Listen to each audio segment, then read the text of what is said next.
It's Wednesday, March 22nd, 2017, and this is KBIA's Views of the News. Our weekly roundtable on media behaviors comes to you from the Futures Lab studio at the Reynolds Journalism Institute. I'm Amy Simons, and here with me, as always, are my colleagues Mike McKean and Earnest Perry. On our program this week, President Trump's budget proposal is out, and as expected, the Corporation for Public Broadcasting and the National Endowment for the Arts took a huge hit. What will that mean for stations like, well, KBIA? Libel cases can be hard to prove. That's why a $1.1 million judgment against two newspaper owners in California is catching publishers' eyes. We'll talk about that case. And we'll take a moment to remember legendary reporter and columnist Jimmy Breslin. He died this weekend at the age of 88. But let's start with this quote. I'm not a big media press access person. I personally don't need it. Not necessarily the words you want to be hearing from your Secretary of State, especially when it's following a trip to the DMZ in Korea. Why is Rex Tillerson so reluctant to give the media access? Well, I mean, he claims that he would like to be able to settle diplomatic issues before announcing them. He says, I don't really need to talk to reporters. I've been very good, negotiating all kinds of things as a business person internationally for years. It'll save me money and time on my plane, yada, yada, yada. I don't know. I mean, what he really wants, but he's clearly decided early on to kind of mimic what's going on with the press and the rest of the Trump administration. You talk about the efficiencies that come with it. Is that maybe one of the growing pains that's a result of somebody coming from corporate America, a CEO, now and doing the people's work? Well, I think so. I mean, it's that sort of low-key approach. We don't want to be on the front page. We basically want to do our work and not seek the limelight. I mean, Tillerson was known, but he wasn't known in the kinds of circles that he's in now. And having that kind of scrutiny day in and day out is uncomfortable for him. I mean, you can see it when you watch him on when they do have some access. Mm-hmm. He says very little. He doesn't go over to the cameras, and then he moves pretty quickly to get off screen. So I mean, and you're watching this after John Kerry, who had been in the limelight as a senator and as Secretary of State, and Hillary Clinton, who was First Lady, Senator, Secretary of State. They understood that you could use the media, especially in diplomacy, to push forward the agenda of the administration. The problem is, no matter what his motivation, stories can occur where you need to have at the very least a pool reporter, a pool photographer on hand. For example, when he was in South Korea, he was supposed to meet with the interim president and other diplomats, and there was a report in a Korean newspaper that he didn't meet with them because he was, quote, fatigued, whatever that means. There were no American media. Well, there was one reporter, a reporter chosen to go along, but she was not chosen as a pool reporter, and so she didn't immediately ask questions about that. And so who are we supposed to believe? Are we supposed to believe a Korean news source or our own journalist in telling us whether the Secretary of State might have a health issue? I mean, this is going to be a problem not only for Tillerson, but for others within this administration who use this same sort of ploy. Things are going to happen. It's not a question of if, but when. And if you're not there to give the information on behalf of not just the Trump administration, but the people of the United States of America, especially in the case of Secretary of State, bad things can happen. And that's the problem here, is that I don't want to be dealing with the press. That's one of the things that's really going to cause a problem.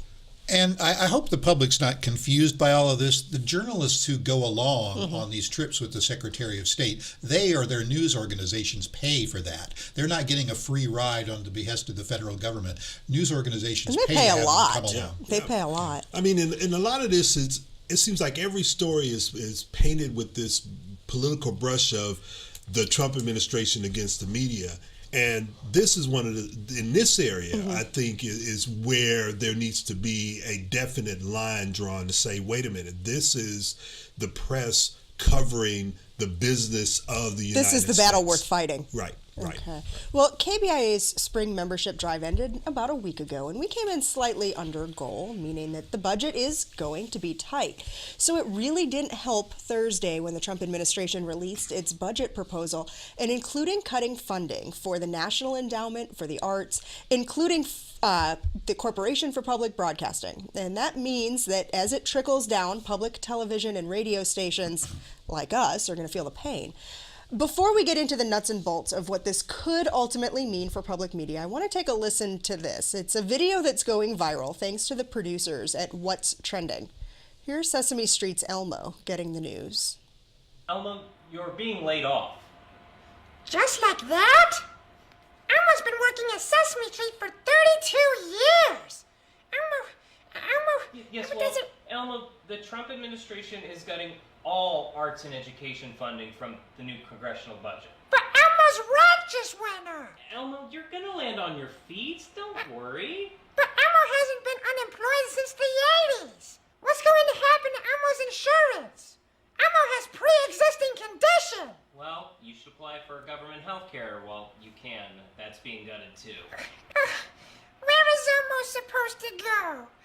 Elmo's only real talent is being Elmo. I've been an Elmo fan from way back, and watching Elmo get laid off, even in this parody, it had some laughable moments, but at the same time, when you watch the whole thing, which goes about 3 minutes, it's really painful to watch because Elmo represents real people. True. I'm not sure that that's making the best case for keeping funding for CPB or for the arts and humanities endowments. Because, frankly, Sesame Street has been making a lot of its money by being first on HBO for more than a year. And True, yet people recognize that becomes the Right. image. But I think I would argue for other things instead of for Sesame Street if I were arguing to retain that funding. And we should be clear, this is the president's wish list. Every president puts out a budget, but Congress decides. And Congress, despite what past presidents have wanted to do, has always kept funding for public broadcasting and for the arts and humanities. It's a little different situation now having the Republicans in charge of all houses, but I think it's a little bit early to say that they're going to cut the funding. That is a fair point. When Elmo says he hasn't been unemployed in 30 years, that's because when these cuts have been put on the table in the past, Congress hasn't let them go through. Yeah, I think what generally happens is that the congressman all of a sudden realize that, wait a minute, my pet project is a part of that, or part of my constituency is going to be hurt by this, and then they sort of pull it back. But I do think that there is a threat here to the radio stations in a lot of the areas where Trump won, because they're rural areas, they're small radio stations, and they get a lot of their local news from these community radio stations, and that's a problem. But the other thing that I think is really shocking is that we're talking about the Corporation for Public Broadcast, the National Endowment for the Arts and the Humanities. Now they're talking about cutting NIH, which is the National Institutes of Health. So now, all of a sudden, you're talking about a lot of R&D, research and development, in areas that deal with life and death that are being cut. They're also talking about cutting the program that deals with infectious diseases worldwide and the rapid response force for that. They're talking about cutting that budget. If you think about the last couple of years, that's where you have Zika, that's where you have Ebola. Ebola. Yes, exactly. So to me, that's even more of a problem with this budget that I don't think people are really paying attention to. I do say, well, when we come back to the issues of the arts and humanities endowments and for the public broadcasting, one of the problems that each of those agencies has is it's been perceived, and I think legitimately, this isn't just a talking point, a lot of Republicans and a lot of conservatives feel that all of those agencies have been elitist, left-leaning, urban-oriented, and not so much some of the constituencies they represent. Now, some of those, I think that NPR, for example, just to take a look at our own network, has done a lot over the years to try to peel away that image of being too liberal, too elitist, too left coast or whatever, and has done a lot of coverage that does reach other people. But there is some concern there, and that's why I think Congress is inclined to the arguments to get rid of this funding. I totally agree with you on that point. I think that NPR, you're right, NPR has done a good job. I think other areas involving arts and entertainment and including the Corporation for Public Broadcasting could do more in getting out there and showing that they have a wider perspective than just the urban areas and the West and the East Coast. One of the things that you find with both the National Endowment for the Arts and for the Humanities is that their money is kind of like seed money. So it's not just the money from the federal government that will make it difficult to get these projects, these cultural and arts projects in communities funded. That's seed money that leverages other foundations and private donors, and so that's why there's a lot of concern there. But it's not just the dollars from Washington. The reality of the situation is I don't think people are really going to understand what these programs mean until they lose them. Mm-hmm. And now there is a real threat to the loss of a lot of this, and then people are going to realize that either you really cared about it and you're going to support it, or you didn't. And so I think that's the point right now that we're at, not just with this, but with a lot of other things. You asked Amy at the beginning about what would be the impact on stations like KBIA, Sure. and my guess is that for KBIA, which has a diversified funding source, has a really strong donor base, has good underwriting and can get a lot more, probably the day-to-day operations after a period of time would be okay. We could continue to work. The problem is that CPB funds a lot of innovation initiatives. So Harvest Public Media would not exist on KBIA if it hadn't been for an initial grant from them. Our health reporting and other specialty desks that we have, those people get funded, at least initially, by that kind of seed money. And I think the strength of those kind of initiatives is what's really made a connection to a lot of those areas that were voted for Trump and were able to get that news and information. They're going to lose out on that. Okay, well, this weekend we lost one of journalism's legends, Jimmy Breslin. For decades, he covered New York's 5 boroughs like no one else, and his work was loved and respected well west of the Hudson River. NPR's David Folkenflik offered this remembrance on reliable sources Sunday on CNN.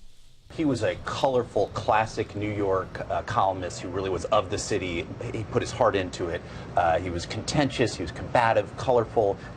Occasionally he was so provocative he could be offensive, but he had a heart. And part of it, I think there were these twin threads I was thinking about over the past hour.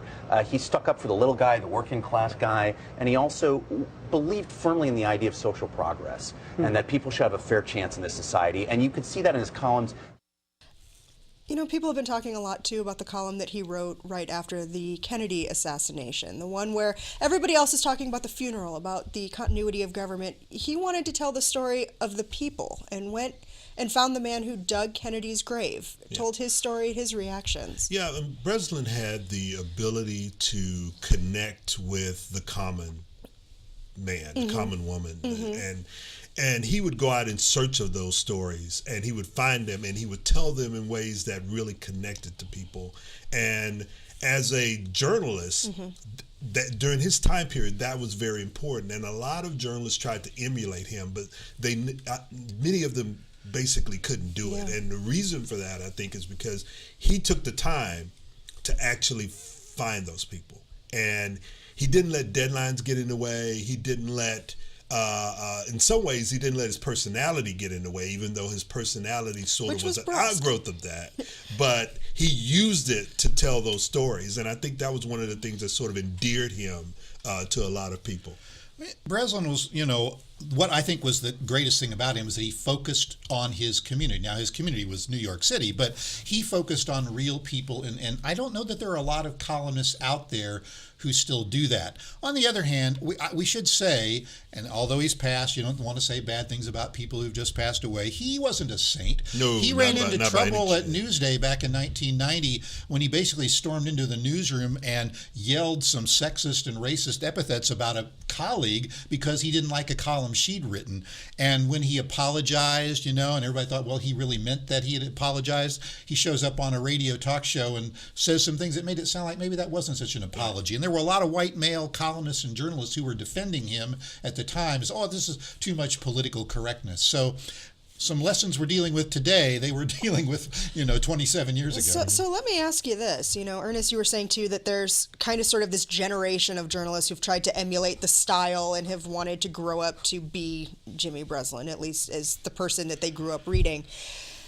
Are the days of the Jimmy Breslins, of the Mike Roykos, are they over? I don't think they're necessarily over. I mean, you have to remember that, back during his time, you had a lot of readers of newspaper. When I say newspaper, I'm not talking about the online version. I'm talking you're talking about dead trees in someone's hands. Yes, dead trees in someone's hands. With newsprint on their fingertips. Every day, yeah. And they looked forward to that. I think where that could possibly be now is podcasts, and where people are connecting with someone who's doing that type of journalism on a daily or weekly basis. In that regard, that may be where that is, but that's going to be hard to find because there's so much of it out there. I don't think the community columnist is dead, but there's certainly been a big decline. I mean, you can still find people like Mitch Albom in Detroit, or Dave Barry or Leonard Pitts in Miami, people who have a national audience but who are focusing on their local community. And frankly, if you want to talk about somebody at the local level that still is caring about the community, holding the powerful accountable, telling stories about little people, we could focus on our own George Kennedy at the Columbia, Missouri, and he's still doing it even though he's retired, and that's the kind of commitment that a lot more publications ought to have. But that takes getting into your community and understanding what's really going on at the street level. And we've talked about this before. A lot of journalists don't take the time to do that. Or aren't in a market long enough to do that either. Exactly. So, Ernest, you brought up podcasts. Last week, we talked about that hot new podcast, Missing Richard Simmons. Well, the latest episode dropped Monday night. I got a chance to listen to it yesterday. To you? I took an opportunity to listen to it. It didn't hold, after about 10 minutes, it just didn't hold my attention. I'm just going to be honest about it. I was like, if you can't tell me anything new that I don't already know, then why am I listening to this? Mike, your note to me was just short of calling it lame.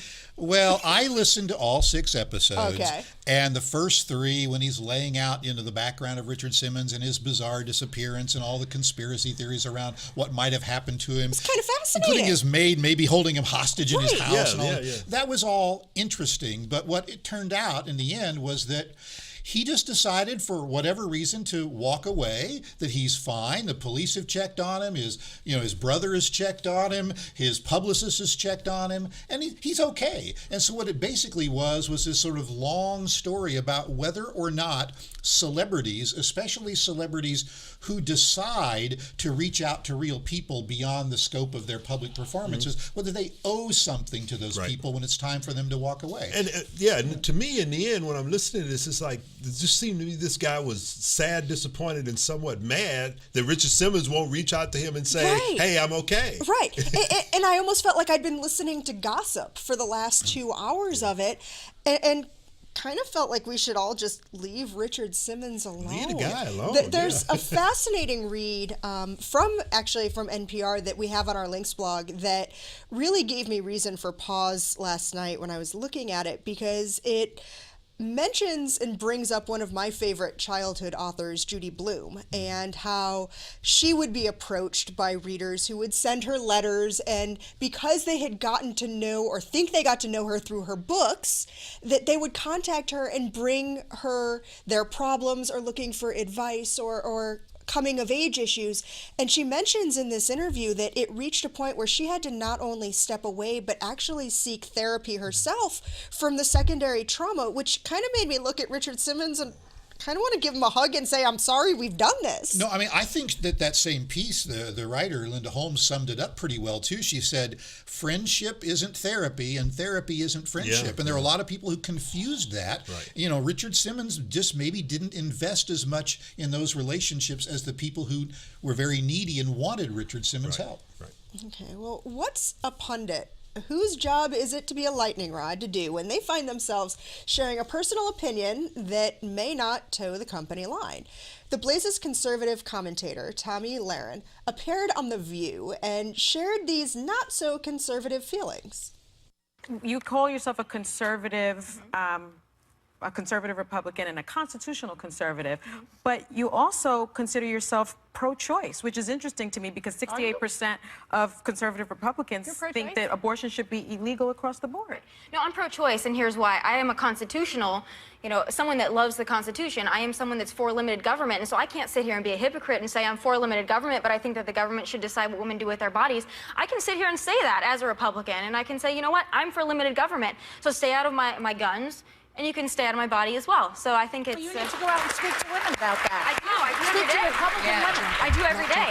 And, I get a lot of attacks from conservative women as well. I think it's equal hate from all sides for me. You don't have any... She's got a lot of flack for those comments, chief among them from Blaze founder Glenn Beck, and she's been benched and suspended until next week. What she did, though, was stir the pot. Isn't that her job?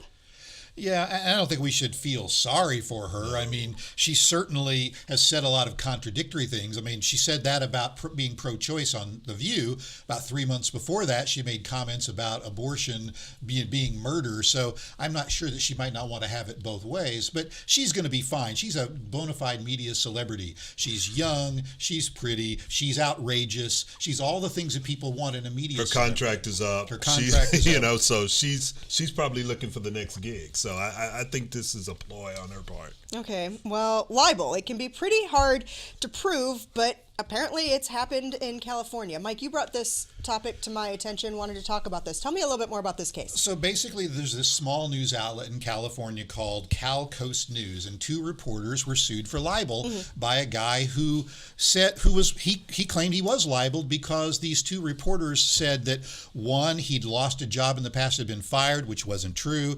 They said that he'd encouraged other people to cheat, which they didn't prove. They said that, all kinds of bad things about him, like he'd received a sweetheart contract when he really hadn't.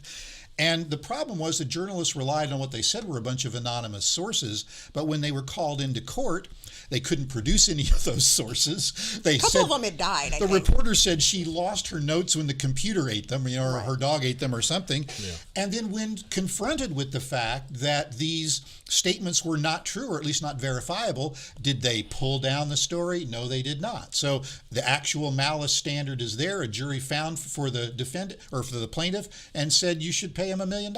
I mean, and one of the things that I found fascinating was that the witness for the plaintiffs is a friend of mine, and basically, she's a seasoned journalist. Looked like she eviscerated them. Yeah, she did. She teaches at San Francisco State, and she said, "Look, there's nothing here to substantiate what you're talking about." So, I mean, to me, it's one of those things where you can have unidentified sources, but when you have to prove the story, you need to be able to show something there, and clearly they didn't do that, at least not to the jury's mind. Even if you want to give them the benefit of the doubt, they're a small staff trying to do investigative reporting in a community. Some people say they've done some good work in the past, but it just takes a slip up like this to ruin your entire reputation. We talk about this all the time. It only takes once. Yeah. It only takes happening once for you to lose the credibility, and that's what happened here. Okay, well, this is something that we used to hear about a lot in schools. Internet filters designed to keep students from looking up sensitive material online, blocking the students from doing research on topics like breast cancer.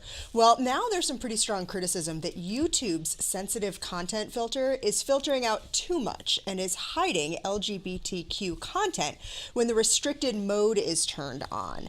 The Google-owned platform issued a statement saying that it regrets any confusion that LGBTQ plus videos are available in restricted mode, but videos that discuss more sensitive subjects may not be. It goes on to say the intention of restricted mode is to filter out mature content for the tiny subset of users who want a more limited experience.